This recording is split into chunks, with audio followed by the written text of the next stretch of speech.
அன்பர்களே, நம்ம பலவிதமான தியானங்கள், பலவிதமான மெட்டாபிசிக்கல் தியானங்கள் நம்ம சேனலில் நம்ம சொல்லி கொடுத்துட்ருக்கோம். நேரடி வகுப்புலையும் நம்ம சொல்லி கொடுத்துட்ருக்குறோம், ஆன்லைன்லேயும் சொல்லி கொடுத்துட்ருக்கோம். ஆனால் இதை தாண்டி எனக்கு ஃபாஸ்டான வாழ்க்கையில் எனக்கு குயிக்கான ரிசல்ட் வேணும்ன்ட்டு இப்போது சில மாதங்களாக சில அன்பர்களுக்கு ஒரு சின்ன பயிற்சியை சொல்லி கொடுத்துட்ருக்கேன். அந்த பயிற்சி ரொம்பவே நல்லா இருக்குது. அந்த பயிற்சி ரொம்பவே நம்மளால் ப்ராக்டிக்கலாக இம்ப்ளிமெண்ட் பண்ணவும் முடியும். அந்த ஒரு பயிற்சி பண்ண மனப்பதட்டம், தேவையில்லாத நம்ம ஷேக் ஆகும் இல்லையா, உணர்ச்சி வசப்படுறது, அப்புறம் பயம், இது எல்லாமே அப்படியே ஸ்லோவாக குறைய ஆரம்பிக்கும். இந்த பயிற்சியை நம்ம இப்போ பார்க்கலாம். அதை பார்க்கறதுக்கு முன்னாடி என்னை பேச வைத்து கொண்டு இருக்கும் எல்லா குருமாரையும் வணங்கி இதை பார்க்கலாம். ரொம்ப சிம்பிள் தான். நம்ம ஏற்கனவே நம்ம பல விதமாக பண்ணதை ஒரு சிம்பிளாக நம்ம உள்ளுக்குள்ளே கொண்டு வரதான். ஒரு நாளைக்கு ஒரு 3 வாட்டி குறைஞ்சது நீங்கள் இதை பண்ணிங்கன்னா போகிறோம். 7 நிமிடம், அந்த 7 நிமிடம் உங்களுக்கு நீங்கள் ஒதுக்கி வைக்கணும். அது மட்டும்தான்.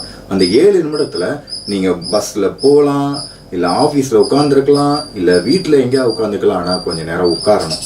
அது ஒன்று தான். வயிறு ஃபுல்லாக இருக்கக்கூடாது. இந்த ரெண்டுத்தையும் நீங்கள் பார்த்துக்கிட்டு அப்படியே உட்காருங்க. நீங்கள் பாட்டு உங்கள் எண்ணத்தை அது பாட்டு விட்டுக்கிட்டே இருங்க. மூச்சு மட்டுமே கவனிங்க. என்ன போக்கேட்டு மூச்சு மட்டுமே கவனிங்க. அலாரம் வச்சுக்கோங்க. இது வரைக்கும் நம்ம பேசினதுல அலாரம் வைக்க சொன்னதே கிடையாது. ஏன் அலாரம் வைக்கிறோம்னா, இந்த 7 நிமிஷத்துக்குள்ள 3 நிமிஷம் ஆயிடுச்சா 4 நிமிஷம் ஆச்சா மனசு டிஸ்டர்ப் ஆகிடக்கூடாது. அலாரம் வச்சிருங்க. இப்போ உட்காரிங்கன்னா இதுலேருந்து 7 நிமிஷம் கழிச்சு உங்களுக்கு அலாரம் அடிக்கணும். ரொம்ப சக்தி பவர்ஃபுல்லாக இல்லாமல் சிம்பிளாக ஒரு அலாரம் வச்சுக்கோங்க. ஆனால் அந்த 7 நிமிஷம் உங்களுக்குள்ளேயே இருக்கட்டும். Just be with you and your self. வாழ்க்கையில நான் எல்லார்கிட்டையுமே விரும்பி உருகி கேட்கிற ஒரே ஒரு ரெக்வெஸ்ட், எப்படியாவது இந்த ஆன்ம தரிசனம், இந்த ஆன்மாவோட உணர்வை பிராக்டிக்கலா நீங்க 1 செகண்ட் இல்லைன்னா 1 நிமிடம் இல்லை சில நிமிடம் உங்களுக்கு கிடைச்சிருச்சுன்னா இந்த பிறவி பயனை நீங்க அடைஞ்சிருவீங்க. இது சத்தியங்க. அதனால 5 லேயரை பிரிஞ்சு கிடக்கிற இந்த விஷயம் எப்படின்னா, நம்மளுடைய லேயர் அன்னமய கோஷம், பிராணமய கோஷம், மனமய கோஷம், விஞ்ஞானமய கோஷம், ஆனந்தமய கோஷத்துக்குள்ளதான் ஆன்மான்ற ஒரு நிலை இருக்கு. அதை நீங்க இதை தொடர்ச்சியா அந்த 7 நிமிடம் பண்ணும் பொழுது முதல்ல என்ன ஆகும்னா, உங்களுக்கு தேவையில்லாத பதட்டம், பயம் எல்லாமே அப்படியே ஸ்லோவா போகும். அதுக்கப்புறம் அது நீங்க பண்ண சில மாதங்கள் என்ன ஆகும்னா, இது எல்லா லேயரும் லேயர் பை லேயர் அப்படியே பிரிஞ்சு முதல்ல அன்னம், இந்த உடலை தாண்டி அப்புறம் மனசு சரியாகும், மனசை தாண்டி உணர்வு சரியாகும், உணர்வை தாண்டி அதுக்குள்ள உள்ள நம்ம சப்கான்சியஸ் மைண்ட் உள்ள எல்லா விஷயங்களும் சரியாயிடும்.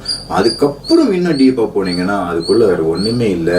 இந்த பிரம்மன்ற ஒரு விஷயத்தோட ஒரு சின்ன தூசான நம்ம ஆன்மா அதுக்குள்ள எதையுமே பாதிக்காம உள்ள உட்கார்ந்துட்டு இருக்கு. இந்த பேசுற இன்ப துன்பம், இந்த உலகம், இதெல்லாம் தாண்டி நம்ம ஐம்புலங்களுக்கு எட்டாத நிலை. ஆனால் அதில் 1 செகண்ட் உங்களுக்கு அந்த அனுபவம் கிடைக்கணும்.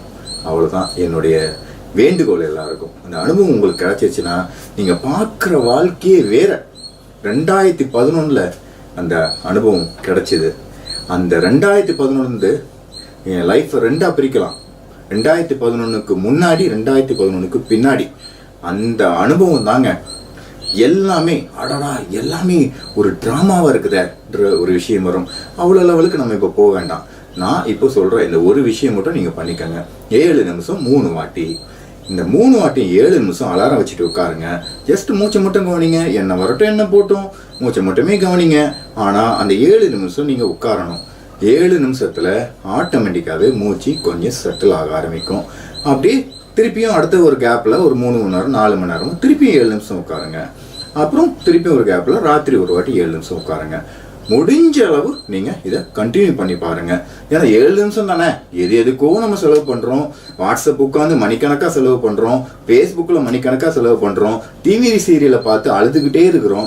டிவி சீரியலில் அந்த மியூசிக் டாயின் நெகட்டிவ் மியூசிக் பார்த்து சுற்றி எல்லாத்தையுமே நெகட்டிவாக அலோவ் பண்ணுறோம். நம்மளே இவ்வளவும் நம்மளை அறியாமலே நடக்குது. நான் யாரையும் குறை சொல்லலை. ஆனால் இவ்வளோ விஷயத்துக்கு நம்ம பண்ணும்போது 7 நிமிஷம் நமக்காக நான் பண்ணலாம் இல்லையா? இன்னையிலேருந்து இந்த 7 நிமிஷம் நீங்கள் எடுத்துக்கோங்க. 7 நிமிஷம் எடுங்க. 7 நிமிஷம் அலாரம் வைங்க. ஜஸ்ட் அப்படியே உட்காந்துருங்க. மூச்சு வரட்டும் போட்டும், என்ன வந்தாலும் பிடிக்காதீங்க. அப்படியே எண்ணத்தை பிடிச்சாலும் திருப்பியும் மூச்சுக்கு வந்துடுங்க. அந்த 7 நிமிடங்கள் உங்கள் வாழ்க்கையில் நான் சொல்கிற அந்த ஆத்மா ஒரு டைமில் உங்களுக்கு பிரிஞ்சு லேயரில் நீங்கள் டச் பண்ணிட்டாலோ அதை உணர்ந்துட்டாலோ நீங்கள் பார்க்குற வாழ்க்கையே அற்புதமாக இருக்கும். நீங்கள் உங்கள் வாழ்க்கையும் அந்த உணர்வுக்கு அப்புறம் அந்த உணர்வுக்கு பின்னின்ற ஒரு நிலை உங்களுக்கு வந்துடும். ஆகையால் இந்த 7 நிமிடம் நீங்கள் தாராளமாக பண்ணுங்கள். அமைதியான இடத்துல முடிஞ்ச அளவு பண்ணுங்கள். அதுக்காக அமைதியிலேயே இருக்கணும்னு அவசியம் இல்லை. நான் ட்ராவல் பண்ணுறேன் பண்ண முடியலன்னெலாம் கிடையாது. பஸ்ஸில் போகும்போது பண்ணுங்கள் 7 நிமிஷம். இந்த 7 நிமிஷம் நீங்களும் தான். நல்லா புரிஞ்சுக்கோங்க. அந்த 7 நிமிஷம் நீங்களும் தான். என்ன நடக்கும்? உடம்பு மனசு நான் உடல் அல்ல மனதல்ன்ற ஒரு நிகழ்வு நமக்கு நடந்துரும். இந்த ஆன்ம தரிசனம் கிடைச்ச அவ்வளோதாங்க. அது கிடைச்சா போகிறோம். நம்ம நல்லா இருந்து சுற்றி விழுங்களும் நல்லா இருக்க வைப்போம். இது ஒரு அற்புதமான ஈஸியஸ்ட் டெக்னிக் இப்போ உள்ள அவசர காலத்தில். அதை மட்டும் பண்ணிக்கங்க. அதோட எல்லாரும் நல்லா இருக்கணும். யாரும் உங்களுக்கு தீங்கு பண்ணாலும் ஏதோ ஒரு கர்மவினை தான் நமக்கு பாதிக்குதுன்னு சொல்லிட்டு உங்களை ப்ரொடெக்ட் பண்ணிக்கிட்டு ஹேண்டில் மட்டும் பண்ணுங்க. அது இன்னும் நல்லா இருக்கும். மீண்டும் ஒரு நல்ல தலைப்பில் பார்க்கலாம். விழி கிடைக்குமா? அபயகரம் கிடைக்குமா? விழி கிடைக்குமா? அபயகரம் கிடைக்குமா? விழி கிடைக்குமா? அபயகரம் கிடைக்குமா? விழி கிடைக்குமா? அபயகரம் கிடைக்குமா? குருநாதன் சரணத்தில் நிழல் கிடைக்குமா?